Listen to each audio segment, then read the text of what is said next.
What if you could travel to parallel worlds? The same year, the same Earth, only different dimensions. A world where the Russians rule America, where your dreams of being a superstar came true, or where San Francisco was a maximum security prison. Quinn Mallory and his friends, they found the gateway, and now they travel, hoping that each time their next leap will be the leap home. Wait, that's not right. This is Sliders.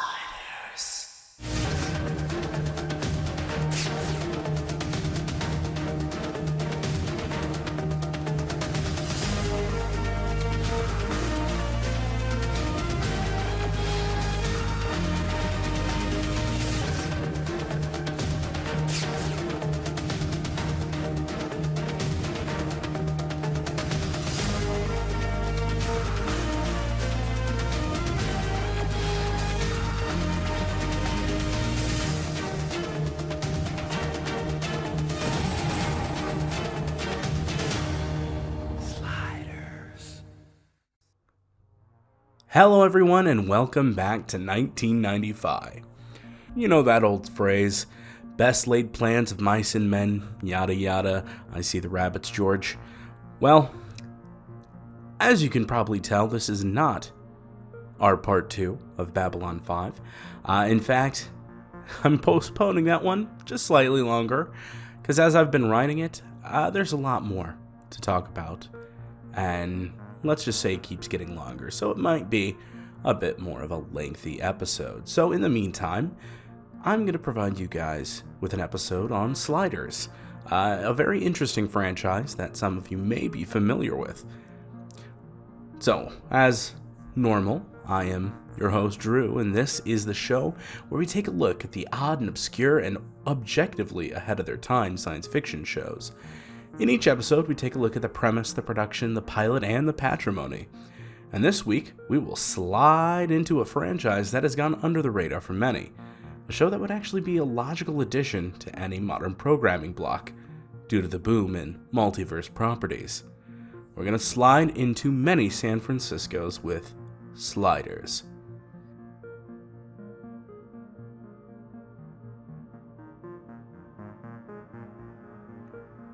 Sliders was an American science fiction and fantasy television series created by Robert K. Weiss, producer of countless amazing productions including the Naked Gun trilogy, Weird Science, and the good SNL movies like Blues Brothers.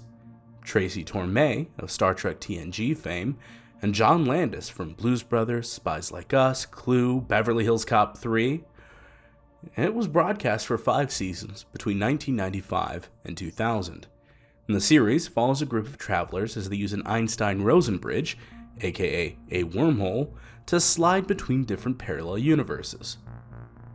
The first 2 seasons were filmed in Vancouver, British Columbia, also known as Television San Francisco, while the remaining seasons were shot in Los Angeles. It aired on the Fox network for 3 seasons before being cancelled. Luckily, it was saved from oblivion by the Sci-Fi Channel, not Sci-Fi. The final episode was shown in the United Kingdom in December of 1999, and on the Sci-Fi Channel in February of 2000.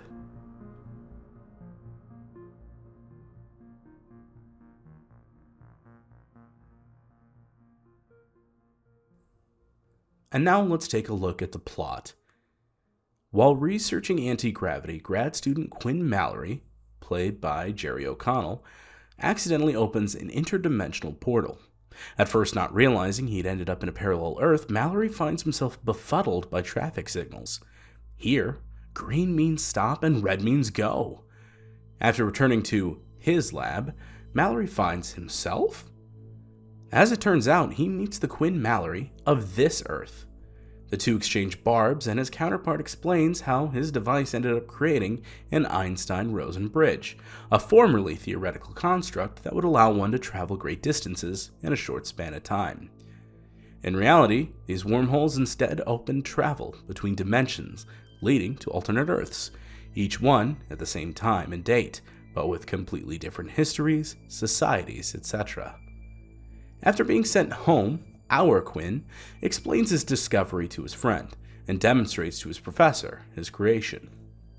Unfortunately, things go awry, and the trio, plus one unwitting stowaway, find themselves in a post-apocalyptic San Francisco. The trio attempts to combat hypothermia and an incoming tornado as they wait for the timer on the return device to activate. Herein lies the problem. Before leaving, Alt Quinn had explained that to return home to one's proper Earth, you must wait for the timer on the device. Unfortunately, the countdown for this portal was far too long, and with the tornado bearing down on them, Quinn activated the portal early. With this, the quartet finds themselves transported to a much more agreeable climate. Still in San Francisco, that is until they realize that Russians have conquered this particular Earth. Thus, the main characters, Quinn Mallory, Jerry O'Connell, whom I've met, Wade Wells, Sabrina Lloyd, Rembrandt Cryan Man Brown, Cleavon Derricks, and my axe, Arturo, as portrayed by John Rhys Davies, find themselves stuck on a never-ending roller coaster, hopping from one Earth to the next. Sometimes the differences are quite small, like opposite colors, another where the summer of love never ended, and one where women have beards and mustaches. And then literally that same world, but without the facial hair, and instead all the police, they wear kilts. Heck, there's even a world that was conquered by the British, and we never advanced past 16th century technology. Yet the Oakland Raiders still exist, only as actual raiders. By definition, the show literally has limitless possibilities for plots. There are a few aspects that remain the same though, for the most part. The series is set in San Francisco in its many iterations, yet there are a few constants. Most notable would be the Lamplighter Inn, a place that serves as the de facto home for the group. Also recurring are individuals that play alternate versions of themselves in alternate Earths. Angus Rickman, first portrayed by Roger Daltrey for 2 episodes, and then by Neil Dickinson for 4 episodes, a colonel and Maggie, superior officer. Elston Diggs, portrayed by Lester Berry, a bartender. Oberon Geiger, played by Lana Malari, Peter Jurasik, Diana's boss. Mrs. Mallory, portrayed by Linda Hennig, Quinn's adoptive mother on Earth Prime. Michael Mallory, portrayed by John Walcott, Quinn's father, whose Earth Prime version died when Quinn was young. Gomez Calhoun, played by Will Sasso of Mad TV fame. Pavel Kurylenko, portrayed by Alex Berhansky, a taxi driver. Over the course of the show, cast members departed or were replaced by others. Captain Mackie Beckett, Carrie Wurr, a military officer from one doomed alternate Earth. Colin Mallory, Charlie O'Connell, Quinn's lost brother. A second Quinn Mallory, played by Robert Floyd, that resulted from the original Quinn inadvertently merging with a Quinn from a world they slid into. And Dr. Diana Davis, Tembi Locke, also known as Grace Monroe from Eureka, a scientist who attempts to help them reverse the process. There were a few overarching storylines woven in with some recurring villains. On one slide, they encounter the Cro-Mags, an alien species that have perfected sliding and use it to strip resources from an alternate Earth. The Cro-Mags become aggressively curious about Quinn's technology, and by the 3rd season, the group finds themselves in a world where humanity is attempting to slide into a safe dimension. They run into a villain named Rickman, who has a destination for Earth Prime. They lose Arturo and pursue Rickman in hopes of getting back. They successfully find the coordinates, but what they find dashes their hopes. They continue to jump worlds in a hope of finding a solution to the problem on Earth Prime, which then leads to the loss of Prime Mallory and the creation of simply Mallory, the amalgam of Quinn and his counterpart. Eventually, a means of saving Earth Prime is found, and one final slide proves to be the last hope for Earth Prime. That may have been a little bit spoilers heavy, but for a series that hinges on the fact that they can't get back home, they have to continually invent new methods of keeping the cast from getting there. In the end, Rembrandt is the only one of the characters to be present from the first episode to the last. The production history of this series was quite turbulent, with many changes in staff over the course of the show. Jerry O'Connell thought the first 2 seasons went smoothly, and John Rhys Davies thought it could be the best show in television history. Unfortunately, for the 3rd season, several things became quite apparent.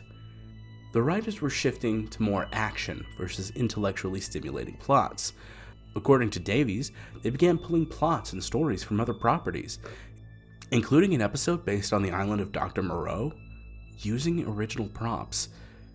For him, the last straw was walking in on a meeting, and apparently seeing the writers watch a DVD of Species and choosing shots to use in a ripoff episode.